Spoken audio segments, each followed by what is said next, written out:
Is the Speak Up initiative is first nationwide. Yeah, All 50 states. that's fabulous, Dad. Yep. Project Tomorrow. That's where you're taking the community college.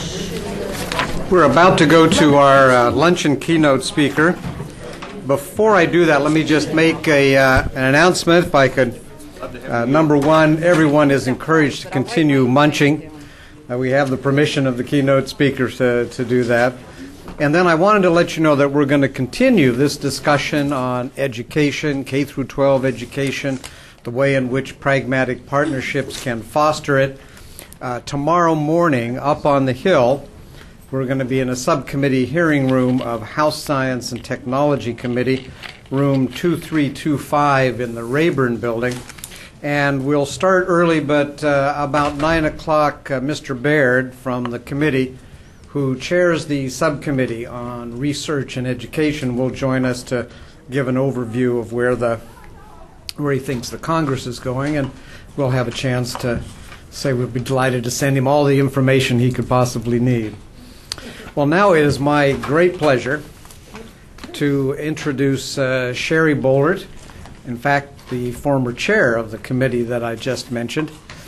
Sherry has a very, very distinguished past. He represented upstate New York in the House of Representatives. I think it was for 24 years, is that right? And he really captured the dream of many people like myself who worked on Capitol Hill for a number of years. He worked as a chief of staff to a member of Congress and then went on to be a member himself and served with distinction in a way that not many do. He really, when he chaired the Science Committee for 6 years, he really took that opportunity to add strength to strength. He built on the strength of the committee, and he routinely has people like Einstein Fellows and others who came to learn about the Congress, and he also, I'm sure, would say that he benefited from their experience and education.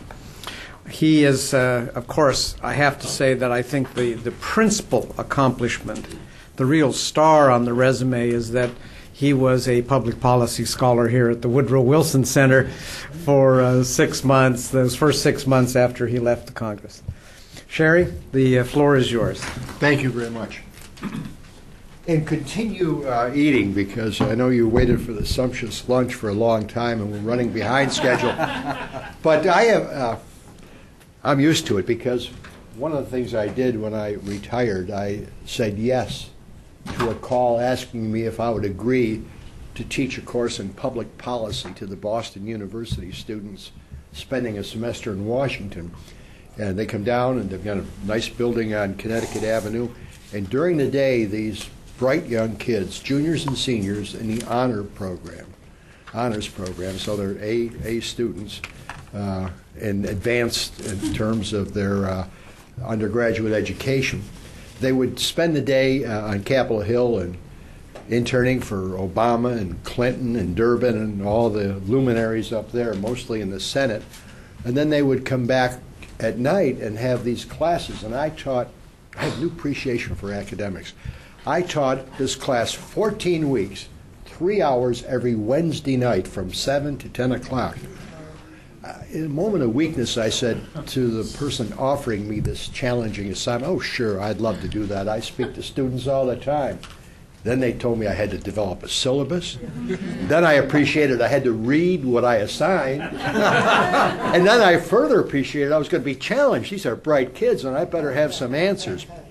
But one of the things I always permitted, because these kids would get up early in the morning, young people, would get up early in the morning, run up to Capitol Hill, do their work, and really work intensely, for 8-10 hours, and then come back and they'd get in my class and they like this, and they hadn't eaten all day. I said, "Eat." So go ahead with your eating. I'm used to doing that. And then the other story, I was introduced as Sherry Bollert. I love it when people refer to me by my nickname, Sherry. But it can pose some problems, When I was a little kid, you've heard that song by Kenny Rogers, "A Boy Named Sue." Well, I first came to Capitol Hill as a member of Congress. I was in the cloakroom, and Jack Kemp, one of the stars of the Republican Party, was in the cloakroom. I introduced myself, and I said, "Hi, I'm Sherry Bullard." He said, "Jack Kemp." "Sherry? Sherry, what's your real name?" I said, "Sherwood." He said, "Okay, I'll call you Woody." I said, call me whatever you want, John. But let me just tell you this. I had the privilege of serving for 6 months as an appointment here as a public policy scholar when I made the transition from Capitol Hill to the real world. To call me a public policy scholar would surprise, amaze some of my teachers in the early years. They never thought I was going to amount to much, and some days my wife is convinced I haven't, but that's another story. But this made for an enjoyable and very productive transition for me, because I came to Capitol Hill in 1964 as a starry-eyed youngster. I mean, with just mesmerized by the experience in Washington. And for the past nearly quarter of a century, I served in the House of Representatives in my own right. I mean, I had a dream, I pursued it, and I was able to achieve that dream, becoming a member of, I think, the finest deliberative body in the world. Now, for those of you who are cynical about government, who don't think Congress does very well at anything, let me point out that we're the best compared to all the rest. We're not perfect, never have been, we're not now, probably never will be. But I'm reminded of what Churchill once said when they asked him to talk about the colonies in this American form of democracy. He said it's a worst form of government, except all those others that have been tried from time to time. So for those of you who look sometimes with a jaundiced eye at Capitol Hill, let me try to ease the transition into a different way of thinking. In the traditional scholar here, I mean, what a place this is, has an academic background with a proven and acclaimed record of vast knowledge and expertise in a particular discipline. I was different. You might say the typical ex-congressman, more a generalist on a wide variety of subjects and an expert on nothing, unless you count schmoozing and getting more votes than my opponents in an election. And because of the kind of elected official I was, in 12 elections I had 9 primaries. I could never satisfy the right wing of my party. They always thought I moved too far to the center, but I think they're wrong, and I was moving in the right direction. And I am absolutely convinced, so public disclaimer, that the overwhelming majority of Americans, whether they have an R or a D after their name, are essentially centrist. They want people to come to Washington, get some agreement on what the problems are. You're not going to go any place in providing solutions unless you've got an agreement on what the problem is, and then search for that elusive common ground where you can come to some agreement. You're not going to agree on everything, but at least some agreement so you can make progress and move forward. So that's the kind of public official I was, and that's the kind of political figure I am to this day. But in my retirement life, I should confess this. One of the reasons I retired is my wife looked at me one day and said, "Now look it. You're going to be 70 years old. You've had a couple of heart procedures. I had a stent back in '03, and then I had a triple bypass in '04. Won a primary, tough primary, as usual, running from the right, and won the primary. And then I went for normal physical. One thing led to another. Within 24 hours, I was in getting a triple bypass, and that went on without incident. And I finally found the secret how to have an easy election. I was incapacitated for the balance of the campaign, and in a three-way race, I got 59% of the vote. So, But when I was here, a strange thing happened to me. I was called upon repeatedly, I mean time after time, to participate in a host of different panels and fora, running the gamut from nanotechnology to global climate change and its impact on national security. And I often wondered, why me, with so many far more qualified individuals to address the given subject here at the center. And then one day a colleague shed some light on the situation. He looked at me and he said, "You're right, you are obviously not an expert by training, but because of your experience, you bring a practical, pragmatic, politically attuned approach to any discussion. So with that preamble and warning, let me begin. Look to your left and then look to your right, and you will see people who get it. And while you're engaging in that exercise, pat yourself on the back. Now, you left, right, pat yourself on the back. You've got to be a contortionist. But give yourself that pat in the back. All of you here in this room are proving, just by being here, by demonstrating your interest in the matter being discussed, that you appreciate that the good old U.S. of A. has a monumental challenge on its hands that is not being adequately addressed. No, I'm not referring to our involvement in Iraq or the state of our economy. Everyone is paying a lot of attention to them, and rightly so. The presidential candidates are tripping all over themselves, particularly today in Indiana and North Carolina, with carefully scripted speeches on each. But let me ask you this question. Can you recall the last time one of the principal pretenders to the Oval Office, right now we're down to 3. Ralph Nader doesn't count. I said principal. Can you recall the last time one of them devoted more than a soundbite to STEM?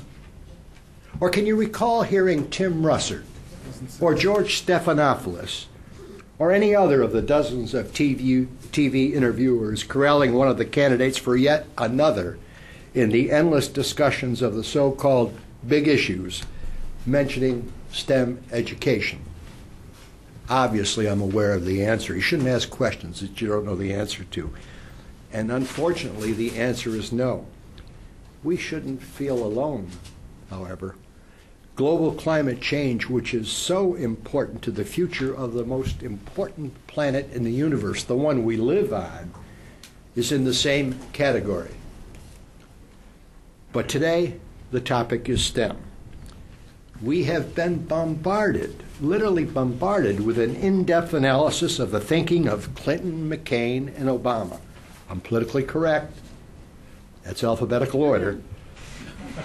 On a proposed 3-month holiday on the 18.4 cent federal gas tax, a holiday that might never come to be, and yet most of us can't uncover a single clue as to what this very important trio, vying arguably for the most important job in the world, thinks about a subject that we all know may well determine our nation's future as the world's preeminent superpower. That has to change. And you are in the vanguard, recognizing the need and working mightily to bring it about, and with good reason. When the Trends in International Math and Science Study, affectionately known as TIMSS, reveals that our 4th graders are about on average when compared in science and math competency with their counterparts around the world, and then goes on to report that by the 8th grade they are slightly behind average, and when it's revealed that by the 12th grade they are far down the list in the middle of the pack, that is worrisome. And while our principal global competitors for intellectual capital like China and India are graduating many times the numbers of engineers that we are, at the very time when corporate America isn't the only one virtually begging for more engineers, that too is worrisome. One of my sons-in-law got his own little private headhunting agency, and he gets paid by people that go out and find somebody with this qualification or that qualification, gets a pretty decent fee. He's got a nice office out in Tyson's Corner, making more money than I ever made in my career. But he tells me, you send me an engineer with a halfway decent CV, and I'll embrace him, and I'll place him. And you can go any place in the country you want to go. Bob, isn't that music to your ears? They're in desperate need. And yet we're graduating about 70,000 engineers a year in the United States. In China, there are about 600,000. Now, I know what they'll say. Well, say a Chinese engineer is not like an American engineer. It's not like they graduated from an MIT or a Clarkson or an RPI. And in essence, they're somewhat correct. Some of those people that they call engineers would not be engineers in America. But the fact of the matter is, China and India are placing great emphasis on the science and math disciplines and training all their people, 24/7 to do better in science and math, because they understand that, it's not just the number of people in a country like India, far larger than ours. We're the greatest and oldest democracy in the world, but they're the largest. Or China, they've got 1.5 billion people and still counting. They haven't got to the outlying provinces yet. That is a real problem, and we have to worry about it. Then when you consider a far too high percentage of our youngsters in elementary and secondary education are taking math and science courses from teachers, though dedicated and committed to quality education, but teachers who didn't major in either discipline. The worries are compounded. Where are we to get the brain power for our universities and our laboratories and our innovation centers? Then add to that all the complexities of the H-1B visa challenge, under which the quota was filled on the first hour of the first day of eligibility. You know what? If ever there was legitimacy for a gathering of this kind and the subject matter under discussion, it is here and now. But all is not lost. Take hope. While we're not at the beginning of the end of our challenge, we're at the end of the beginning of the recognition that it is there. Well, just about everyone who gives it more than a nanosecond of thought, I'm just like them. I always appreciated the importance of education in general, but my interest in STEM education in particular didn't fully mature until after several years of service on the House Science Committee. Year after year, I was on the receiving end of testimony which sometimes directly, but more often obliquely, sounded the alarm. And I have to confess, I was a little slow on the uptake, but I wasn't alone. Then one day it hit me. This is really serious. This has real consequences for our global position. It was like that Ford ad of yesteryear, you may recall it, the one where a light bulb was turned on with words like, "Ford has a better idea." Well, that caused me to shift into high gear. After all, I not only had a responsibility in the national legislature, but was also in a position to do something about it. And then I was elevated to the chairmanship of the House Science Committee. Now, the last thing you want to hear from me or any other elected official is a recitation of what I did, or more accurately, what we did. No member ever accomplishes anything of note as a solo act. There was always a highly professional and motivated staff along for the trip, and if truth be known, oftentimes in the driver's seat. And nothing ever gets out of the House or Senate with just one vote. It takes collaboration and cooperation, too seldom evident in this town in these times, particularly in this season. But I will report this.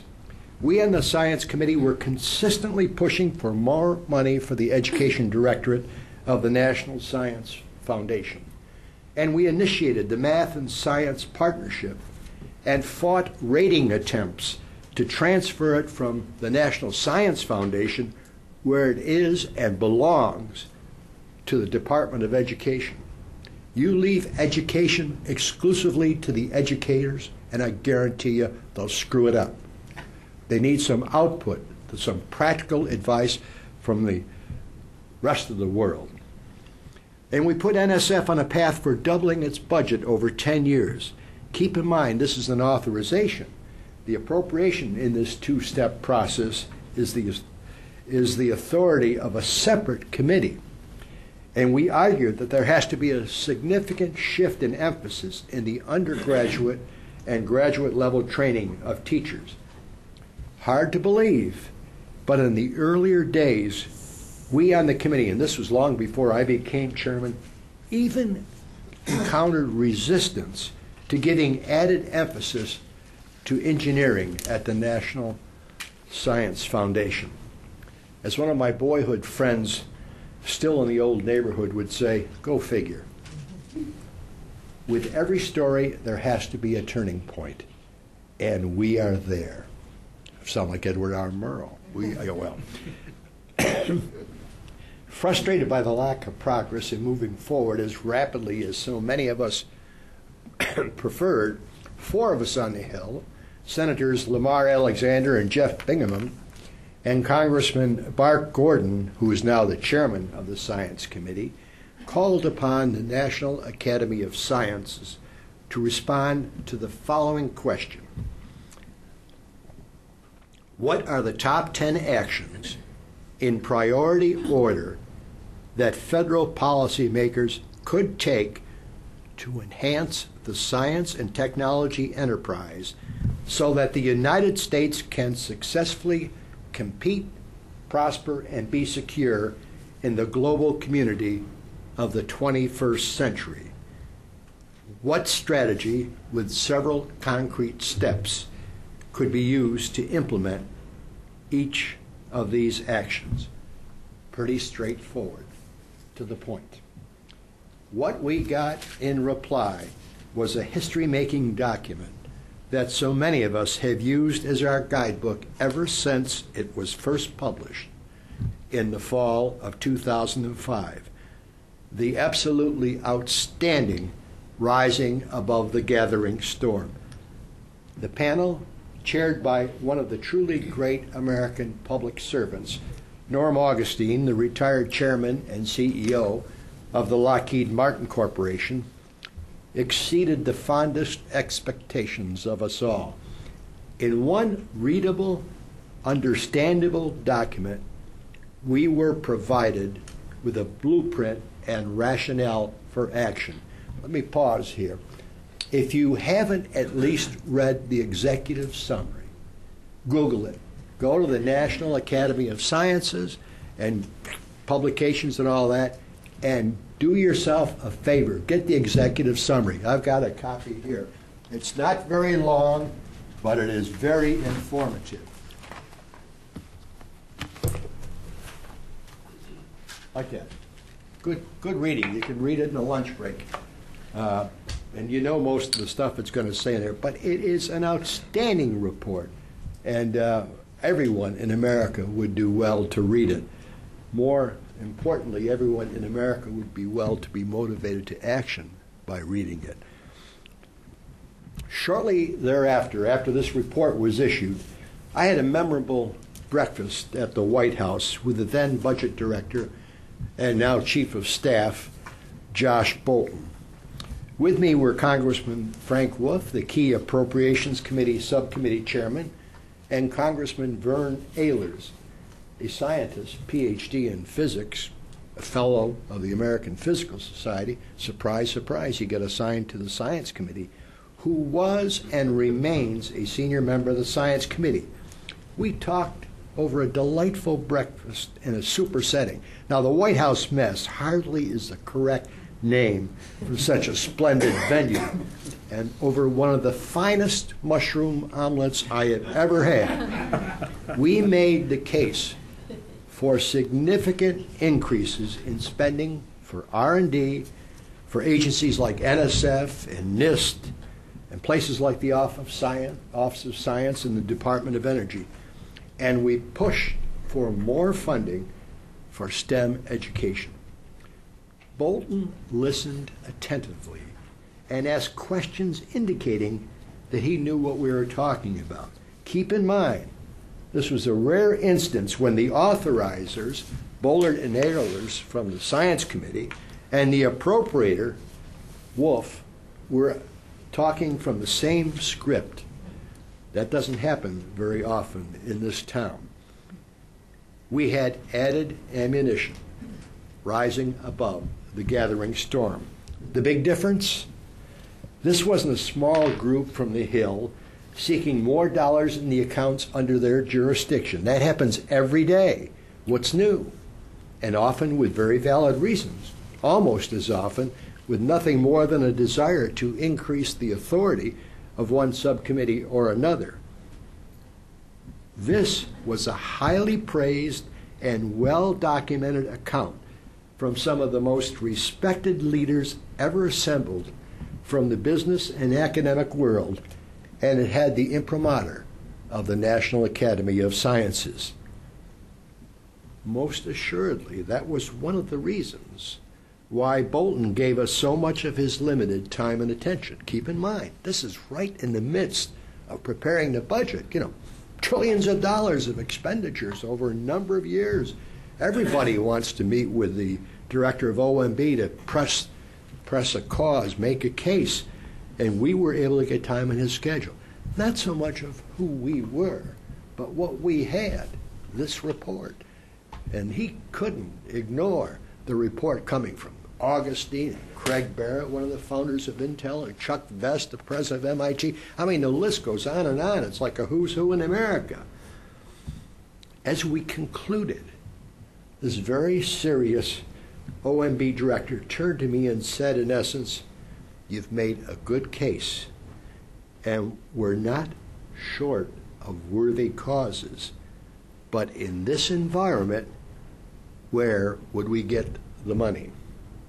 Somewhat flippantly, I looked him in the eye and said, "They waste more than we are talking about during a coffee break in a funny-shaped building across the river." Now, that didn't get a laugh from him. It didn't even make Letterman's top 10, but it did make a point.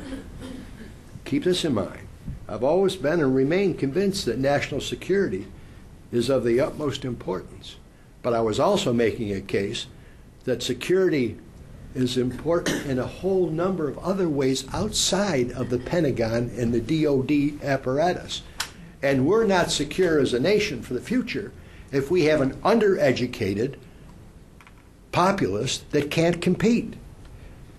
We parted company with Bolton acknowledging that we had given him much to think about. Then we proceeded down the street to the Department of Commerce, where the Science Committee was hosting a one-day summit on innovation and competitiveness.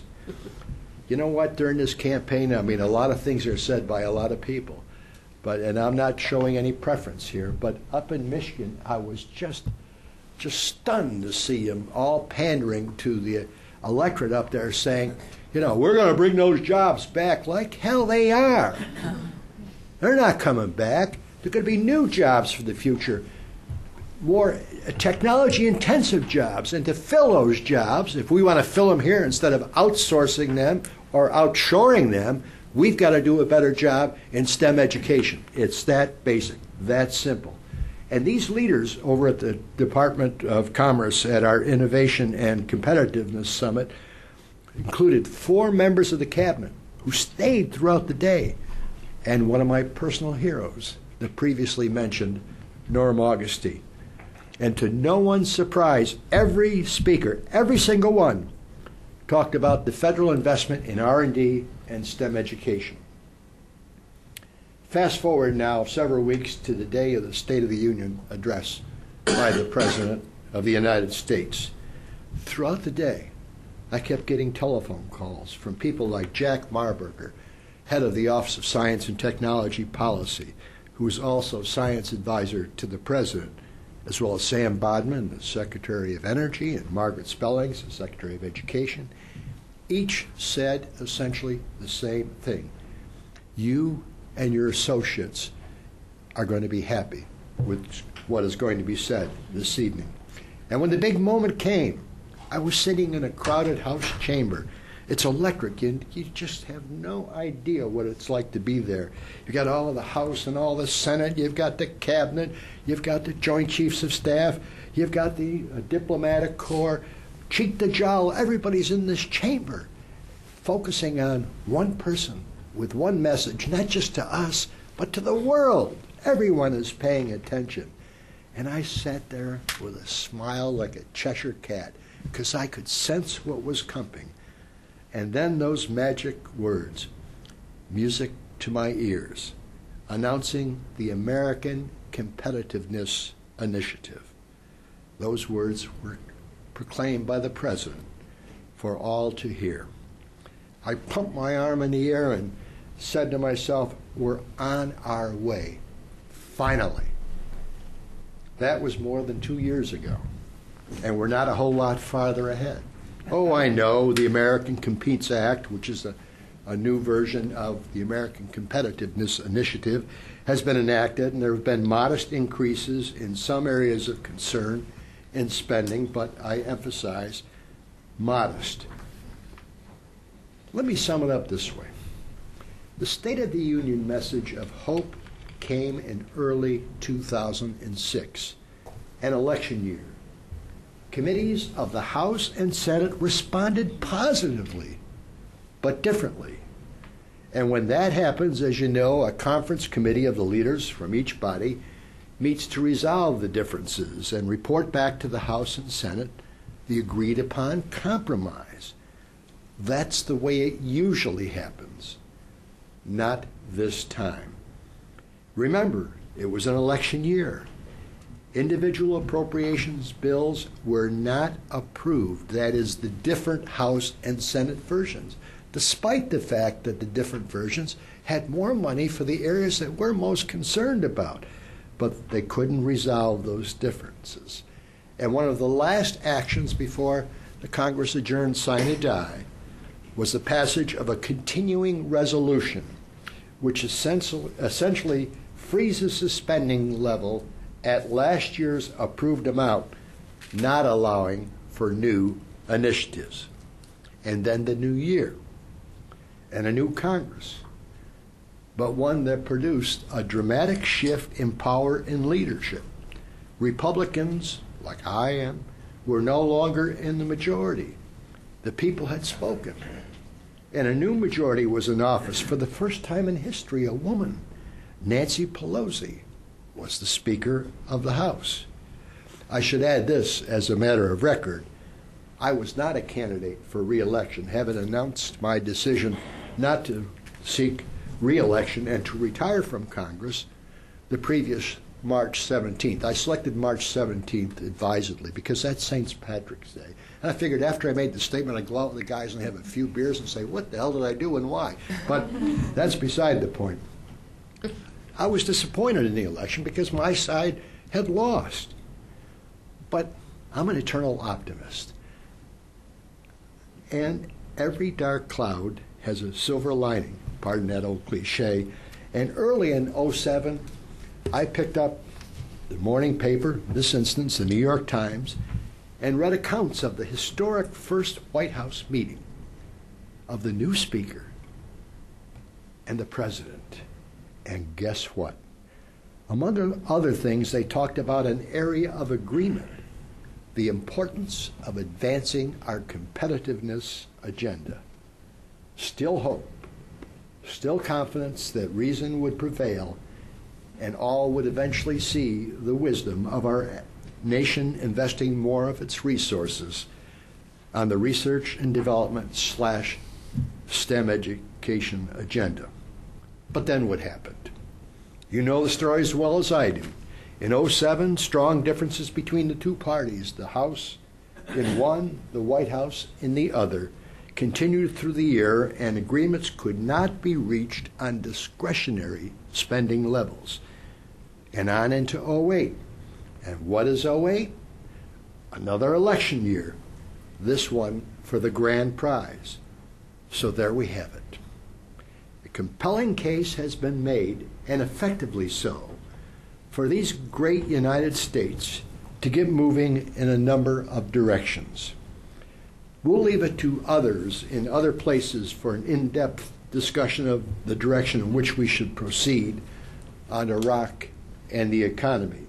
None of us would be willing to give those others our proxies on those topics.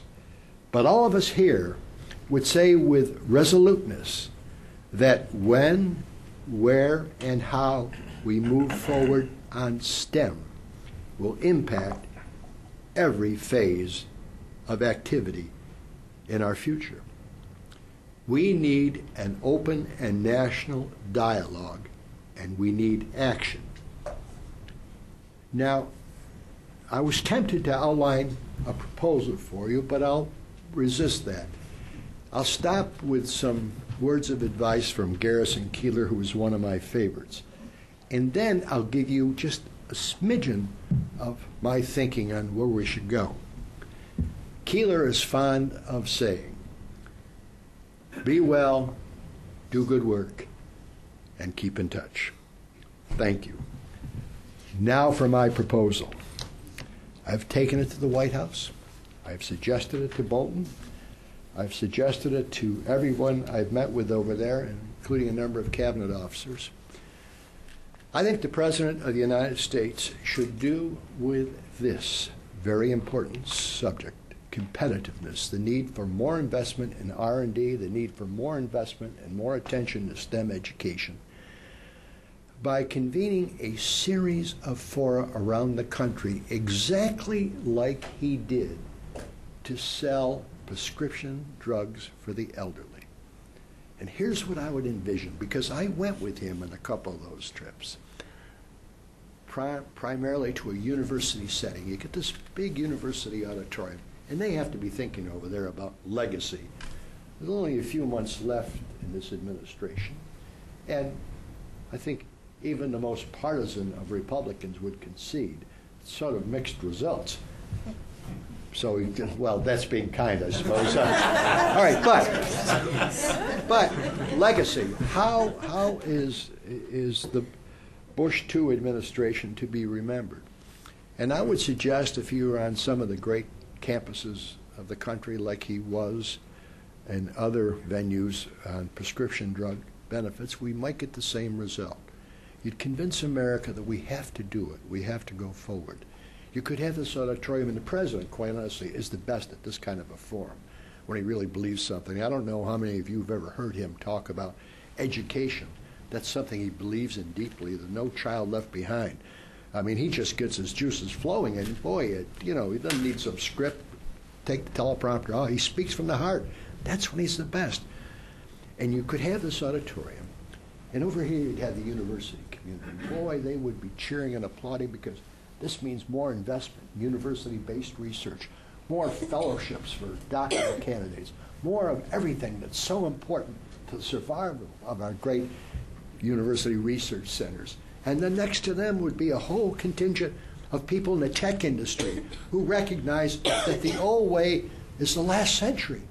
The new way is investment of intellectual capital in technology-intensive industries. And boy, they would be cheering, because they'd see additional investment in R&D.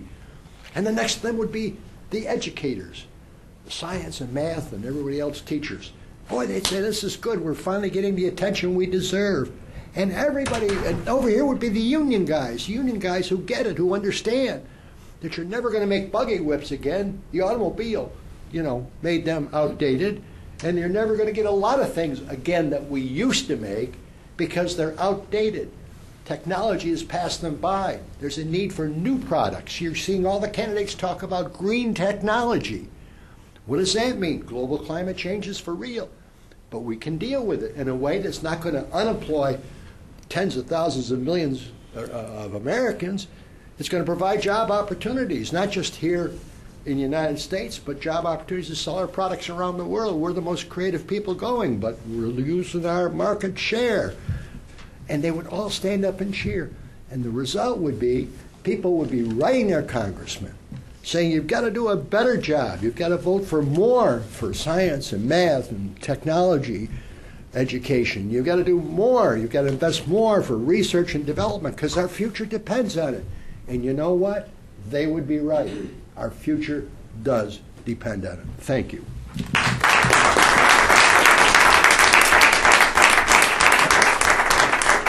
Take a couple questions. Sure, I'll take questions, but more importantly, I'll take answers. If anybody got any answers? Again, if that is the right philosophy, always. Again, if you could just identify yourself and your institutional affiliation. Yeah, Bob? I'm Bob Hershey, I'm a consultant. Bob, we've got the mic coming right Okay, here. here it is. How can we sell it to the American public and show what's in it for them? And how math and science will benefit them and make the country better off? Well, first of all, you scare a whole lot of people in America when you talk about, got to invest more in math and science education, because a lot of people remember the last great challenge they had in their lives, and chances are it was when they sat down at the kitchen table with their children or grandchildren to try to figure out the math assignment. And I'm only talking about the 5th grade. Our work has been done for us by these business leaders rising above the gathering storm. They're not going to listen to a bunch of politicians.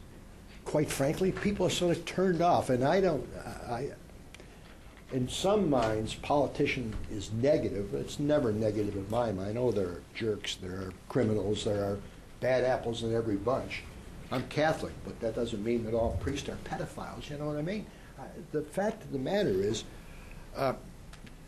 we've got this document, we've got to go out and sell it like it's in your selfish, enlightened interest. Tell the people up in Michigan, those old jobs in the auto industry that you once had are never coming back. I mean, who said that up in Michigan? One candidate did, and instead of just pandering to everybody, that's what they're doing now, like the gas tax holiday. Ad nauseum what all 3 of the candidates think about that gas tax policy, and you probably formed your own opinion. Is it likely to happen? Hell no. Is it responsible in terms of economic policy? Probably not. But yet, boom, people are out there saying it. It's tough to get people engaged in public policy matters, but it starts at the local level. Everyone tends to think that the only way you're going to shape public policy is travel down to Washington and buttonhole your congressman, because somebody else's congressman is going to pay a heck of a lot of attention to you. We give you a polite listen, but what you say to me, if I don't represent you, you take it with a grain of salt. Thanks very much, but you go on. You're more concerned about what your people are saying. And we've got to get people in the education community to stop talking just to themselves.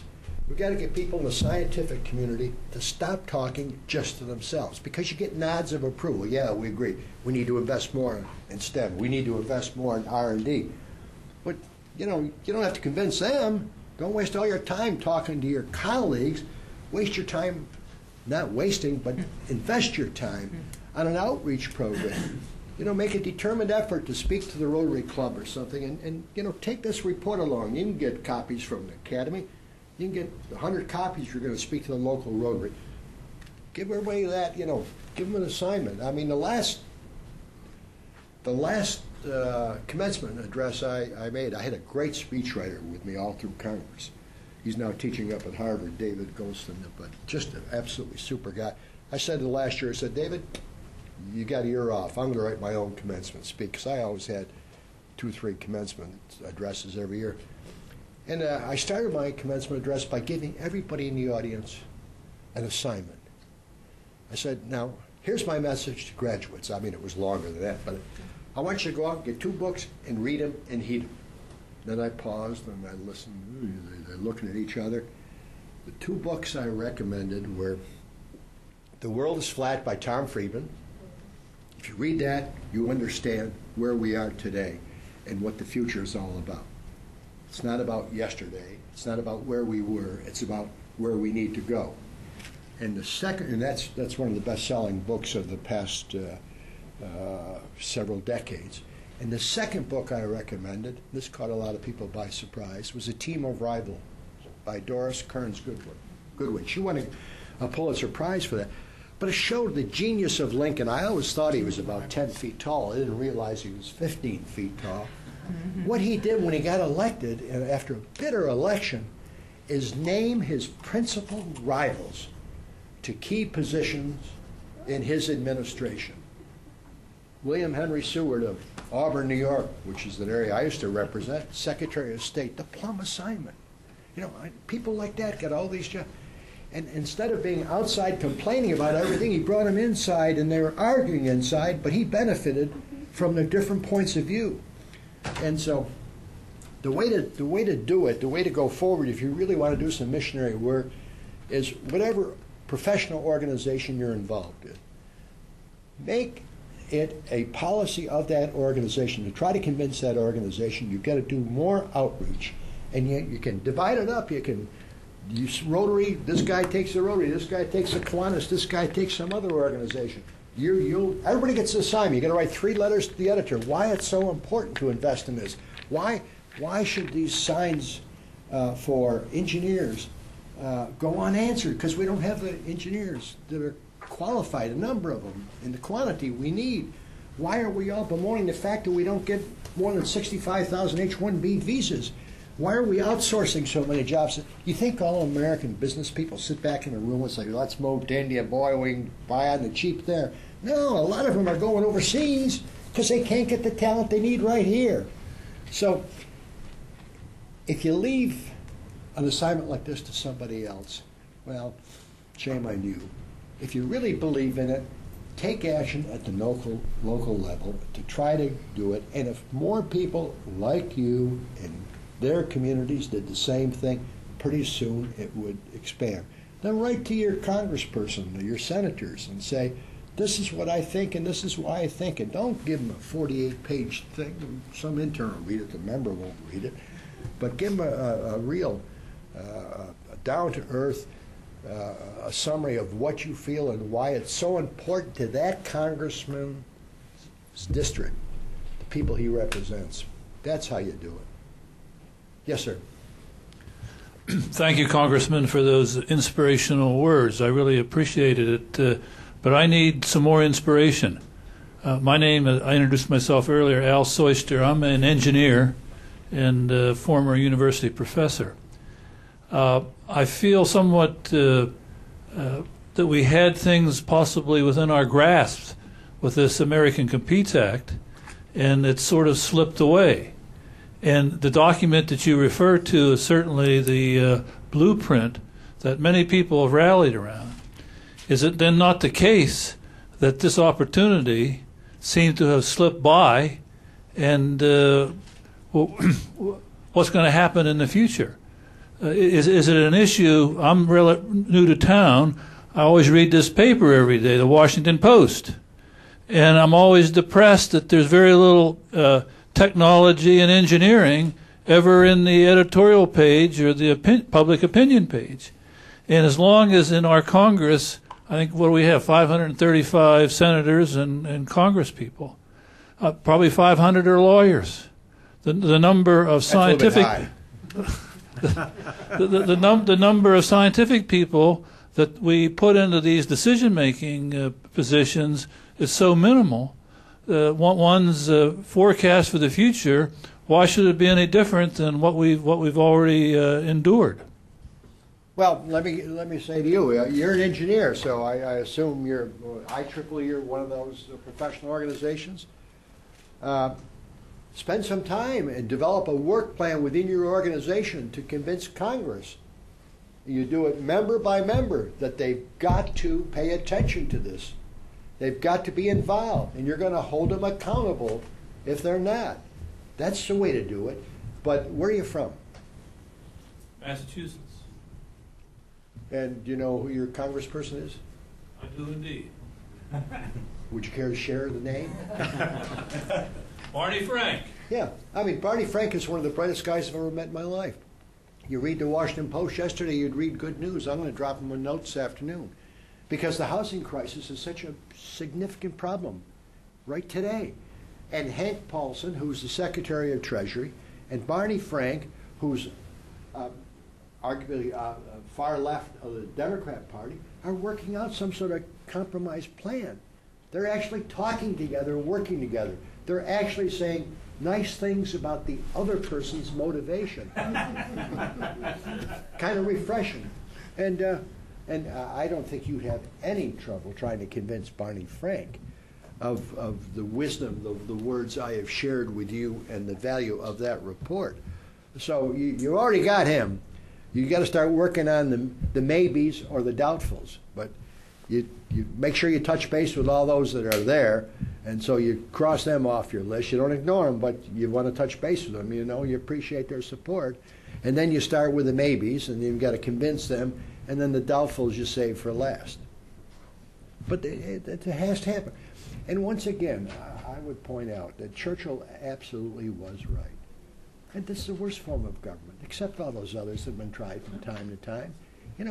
All things considered, we are blessed.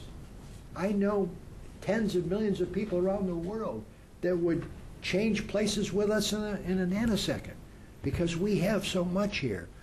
That doesn't mean we don't have problems. Doesn't mean we don't have challenges. Address the problems, step up to the challenges, but get involved. And I don't want to put you on the spot, but I'll tell you what I used to do at town hall meetings. I'd say to people, when is the last time you wrote a letter to the editor trying to convince the readers of your hometown paper of anything that you believed in? Oh, I don't do that. Why not? And why not you? You're an engineer. I mean, you're advantaged in our society. Why not you writing? Say, your hometown newspaper. Is it the Boston Globe or are you outside it? Well, and if you do it and a few of your colleagues do it, pretty soon the paper gets that, geez, we're hearing from all these engineers. And then and if they're worthy of note, the paper, they say, maybe we ought to assign a reporter to look this up. Is this guy off the wall or is he speaking with some facts? And then the next thing you know, you see a story appear. Then the next thing you know, there's an editorial that appears. It ain't easy. It requires effort. But you just can't wish for action. You've got to work for action. Thank you very much.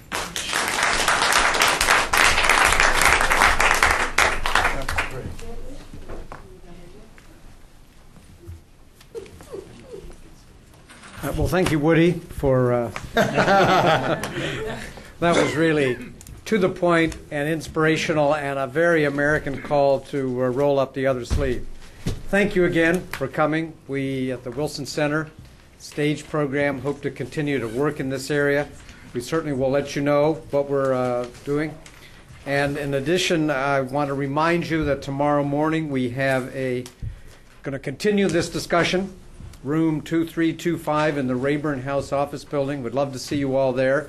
It's a chance to raise some of those questions that you didn't get to today. And we have one of our loyal supporters here who has an announcement. Yeah, I'm Bob Hershey. You heard from me earlier.